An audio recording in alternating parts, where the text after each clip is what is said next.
This is the title of my presentation is something that could have been taken from numerous television ads that you've seen over the years, feeding 9 billion people or more by the middle of this century. It is a considerable challenge, but I want to begin by observing that we have met greater challenges in recent times, specifically during my lifetime.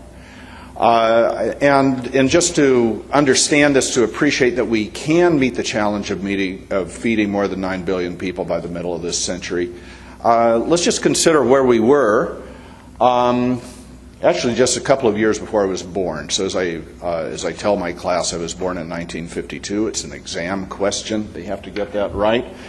And so in 1950, the total global population actually was slightly under 2.5 billion. Our numbers have essentially tripled since then, with an obvious impact on the demand for food. More mouths to be fed. But that's not all, as Dr. Lyons made clear. Not just for China, but a number of emerging economies around the world, the BRICS, the MINTs, and so forth. Who knows what other acronyms are coming down the pike. Per capita consumption of food, and as you know, especially livestock products, has increased because of living standards in China after the late 1970s, in India starting about 10 years later, and more recently in other emerging economies. The one thing that's interesting is what did not happen. So if human numbers have tripled since the middle of the last century and per capita consumption has gone up because of improved living standards, then we're talking about what? A quadrupling of food demand. Well, one thing that this quadrupling of food demand did not create was some sort of unmeasured increase in agricultural land use. Sure, the area planted to crops went up by about 45%, or has gone up by about 45%, let's say 50% since the early 1960s. And then grazing land, which actually far exceeds the area planted to corn and soybeans, other crops, has only gone up by 10%. And I'll say parenthetically, grazing land, many of you who have worked overseas and you know the reality of grazing land. We're not talking about intensively managed pastures. We're talking about, in many cases, semi-abandoned land with a few cattle running across it. Anyway, that area has gone up by about 10%. So again, no unmeasured increase in agricultural land use. However, and this is the considerable achievement. In my classes I teach at Ohio State, including one that I'll be meeting with this afternoon, I stress the magnificent human achievement that food supplies have actually gone up faster than food demand during a period of unprecedented population and demand growth. They went up because of the application of improved technology that allowed yields to go up. I'm sorry, I don't have some illustrative figures from the livestock sectors about this, but cereal yields are critical here, of course. If we add up our direct consumption of food grains, bowls of rice, loaves of bread, and so forth, to consumption of feed grains, you're talking about more than 60% of the total human diet around the world. So cereal yields have gone from early 1960s, if you're wondering about that basis for comparison. That's about when the FAO data series. The FAO is the go-to source for information about the world food economy. And in the early 1960s, the average worldwide cereal yield was 1.5 metric tons per hectare.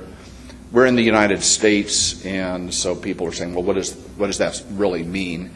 Everywhere else in the world, they know what it means. Anyway, that's roughly equivalent to 25 bushels per acre of corn, which is a fraction of our current corn yield in this country. However, it is equal to the average corn yield in this country the very first year that data were collected and compiled and figures released. That was 1866, right after the Civil War. That was our national average corn yield. It was the national average corn yield 70 years later, when my late father got a Social Security card as a young teenager and worked detasseling corn. He was from central Illinois. Since then, of course, introduction of hybrids and chemical fertilizer and so forth has driven our yield up to about 175 bushels per acre. But anyway, the world as a whole was where the United States was between the middle 1860s and the middle 1930s. And thanks to the Green Revolution that started to have an impact shortly afterwards, farmers started to adopt Green Revolution varieties in the middle 1960s, and that process continued for several years. Green Revolution and subsequent developments have pushed the world average up to 4 metric tons per hectare.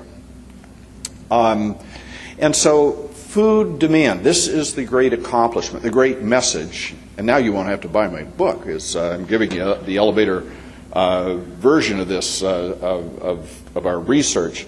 Food supplies have grown faster than food demand during a period of unprecedented population and food demand growth, and we know this to be true because real food prices, that is, inflation-adjusted food prices, have gone down. And not by a little bit, but by 75% between, well, about the time I was born and the middle 1980s. And then, as many of you know, feed grain prices, stayed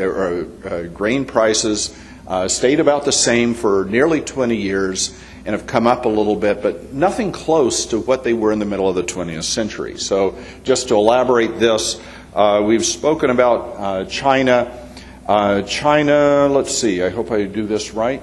Yes, well, this doesn't help the people on the other side of the room, but here is China right here. This is showing global meat consumption per capita.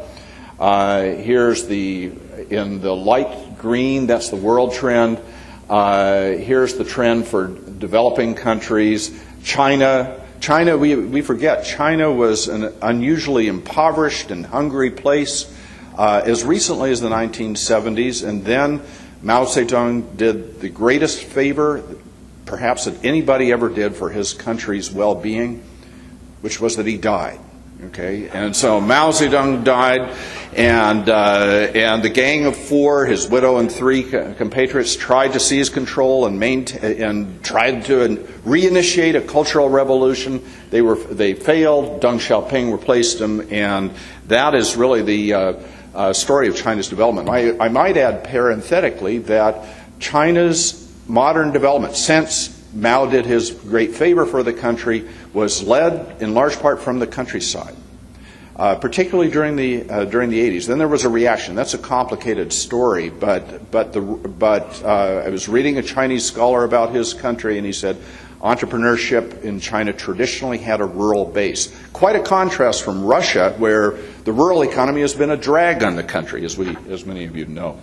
Anyway, we see China going up. It now has a higher average than for developing countries as a whole, for the world as a whole. China is now in the same place that Brazil was, or actually this is as of 2002, 2003. By early this century, China was in the same place in terms of per capita livestock product consumption as Brazil had been. Here you see Brazil transforming itself basically from a predominantly poor country to a predominantly wealthy country. You also see that you don't see the same sorts of growth in wealthier countries. This is the big gains in per capita livestock consumption, and again, many of you are intimately familiar with this, occur as countries emerge from penury or extreme poverty.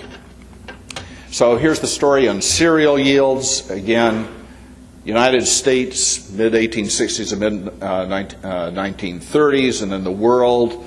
And here are the cereal yields going up. Okay, now to begin moving toward away from a retrospective look, looking toward the future. Here's a cover that's just simply astonishing, and I'll have to tell you, so people my age, I was really struck by a number of the slides in Dr. Lyons' presentation, in particular the fixed IQ versus the flexible IQ, and I got to tell you, maybe some of you are struggling with this. My struggle is not so much between those two, but rather between the fixed IQ and an ossified IQ. But anyway, a lot of people my age Went to school. I went to college in the early 1970s, and you were given a steady diet of gloom and doom, Paul Ehrlich's population bomb and so forth, a possibility that was never considered, even by the greatest optimists of the time, was what was suggested a few years ago. This is from The Economist magazine, 2009, how the population problem is solving itself. Solving itself, if you would have asked Paul Ehrlich about this, and keep in mind,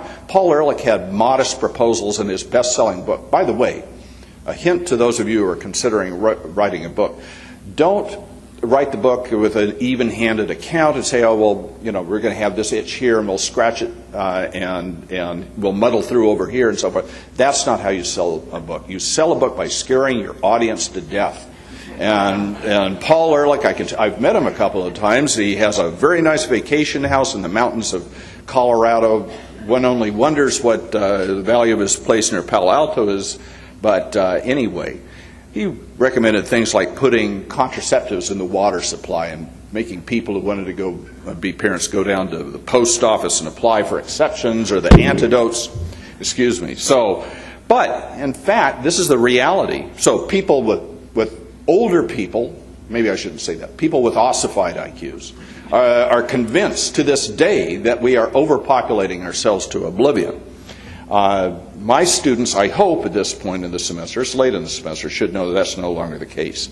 Indeed, in most of the world, the population problem is solving itself, only too well perhaps in the case of China, as I'll mention. There has been a human fertility revolution.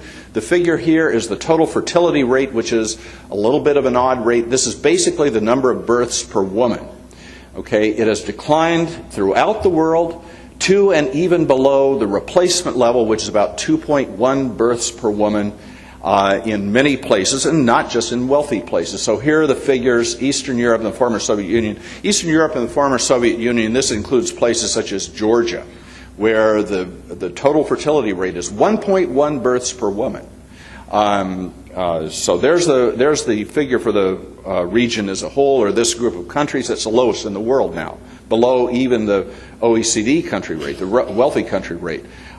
East and Southeast Asia, this obviously includes, even is dominated by China, but I have to tell you, some of the other countries that have been mentioned here this morning, Vietnam has the same total fertility rate as China. Thailand, and you might be saying, oh, well, China one child per family policy, which has now been relaxed. It is unviable because of imminent, China's population will peak perhaps as soon as 11, 12 years from now. It is already a rapidly aging population. They have problems.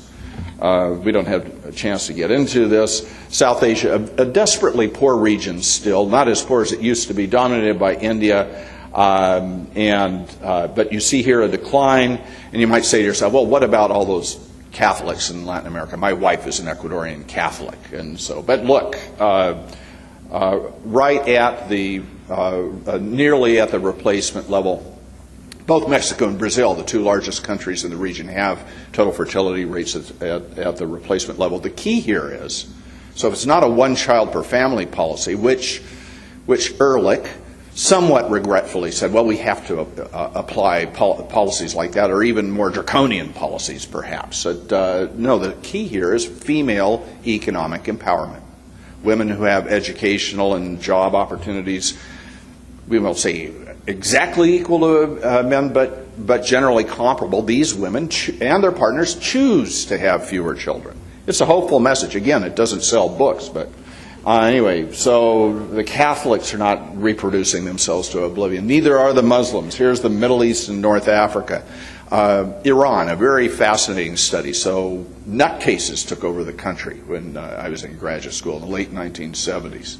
I'm not at the university, so I can say things like that. This is so wonderful. Invite me back. I love being with the livestock people. So when the nutcases took over Iran, they had a fiercely anti-contraceptive policy, and the total fertility rate showed it, 6.7, 6.8 births per woman. The educated Iranian women have won. It now has a total fertility rate of 2. about the same as the U.S. rate. Maybe that explains why the country is so hyper-aggressive now. They know that the demographic tide, not too many years from now, will be turning against them. Sub-Saharan Africa, the poorest, most food insecure part of the world. Total fertility rates have come down, but it's overwhelmingly rural with limited opportunities for women, all the problems, all the factors that go along with elevated fertility. Here's the number for high-income nations in the OECD. So we are bending the curve on global population. These are the projections from a few years ago. This is among the slides from this presentation that are from the book. I'm also going to date myself. How many remember Casey Stengel? It's all in the book. Okay, so actually the book needs updating. Anyway, when you see the ads about future population, they're from the UN projections. The central projection, which the range of projections is collapsing around this figure, a little more than 9 billion people.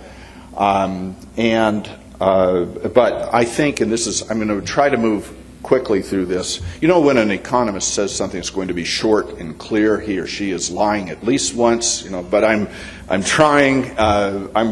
What I want to do to wrap up here is to emphasize that we shouldn't think about wealthy countries, the so-called global north, versus everything else, the third world, the global south, what have you. It's really much more helpful to think in terms of three groups of countries, essentially dividing that global south between two parts. One would be the LDCs, least developed countries. That's an acronym that has sort of evolved its meaning over time. And then where the majority of people live, the emerging economies, main thing to understand about this is that since the middle of the 20th century, and then even still today, most growth is happening in the emerging economies. China, India, which will soon be the most populous nation, Indonesia, not far behind the United States. But going forward, most population growth will happen in the world's least developed countries. In fact, there's an article that I assigned to my class by Nicholas Eberstadt. Eberstadt he's like me. He's an economist, but with an overwhelming interest in demography. As I tell my kids, students, there's at least one thing to interest everybody in demography. It is, after all, a subject about sex and death, and we're all interested in at least one of those topics. Anyway, Eberstadt is a very thoughtful observer, very good writer.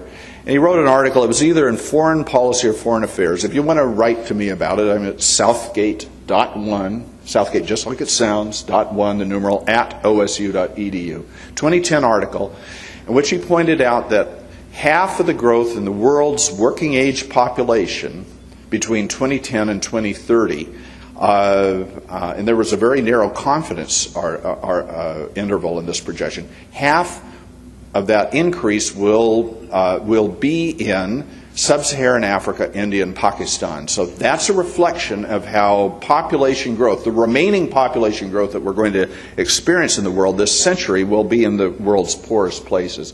At the university, I would be detained. This is sort of a microaggression. That's what some people would say. Some of my students with more tattoos than are good for them. Because the LDCs are primarily concentrated in Sub-Saharan Africa, so I apologize for the color coding. You see here virtually no growth in population in the OECD countries, and any growth that occurs, well, actually maintaining stable populations in those countries. Pity the poor Japanese who are so desperate for immigrants that they recruit ethnic Japanese in Brazil who don't speak Japanese to move back to the country their grandparents or great-grandparents went to in the early 1900s.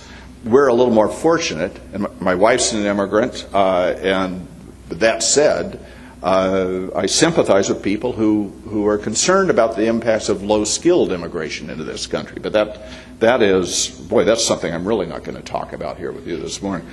The OECD countries, stable, emerging economies still growing, but look at how the growth will be trailing off definitely within the lifetimes of my students, but then LDCs experience the growth. Well, let me fly through. Let me see what time it is here. So let me just give you some projections. I have two sets of projections, to 2050 and then really going out on a limb to 2100. It's 2017. Our confidence on projections of demography and of population, our confidence is getting very high. I also have some projections for the period up to 2100, but none of us will be around then, I don't think. Not even in China, where the life expectancy at birth is going to hit 100, they say. So here we are, 1.3 billion in 2013. TFRs fell to or below the replacement rate, at least a replacement level at least a generation ago. Natural increase has ended, or will do so soon, although, again, some population growth will continue because of immigration. Engel's law, this is one of the things we teach our students in agricultural economics, which holds that food demand, this demand grows less sensitive to income growth as living standards improve. Just think about the slide I just showed you a while ago about relatively modest increases in per capita livestock product consumption in the United States, a wealthy country, versus the unprecedented, very rapid growth in China as it moved from being very, very poor, practically the poorest place on the face of the earth, to less poor, and then now moving to the middle class. So, bottom line for the wealthy countries, modest growth in food demand for the foreseeable future. The emerging economies, as of a couple of years ago, when there were 7.3 billion people around the world, 5 billion of those 7.3 billion are in the emerging economies, and you have to. I congratulate the organizers of this conference.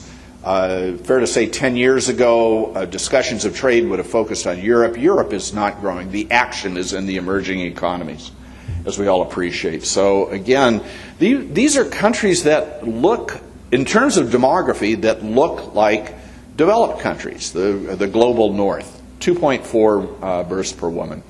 That doesn't mean that once the replacement level of fertility is hit, population growth grinds to a halt. No, if you had large families a generation ago, then you're going to still have some natural increase, but it's getting to be transitory.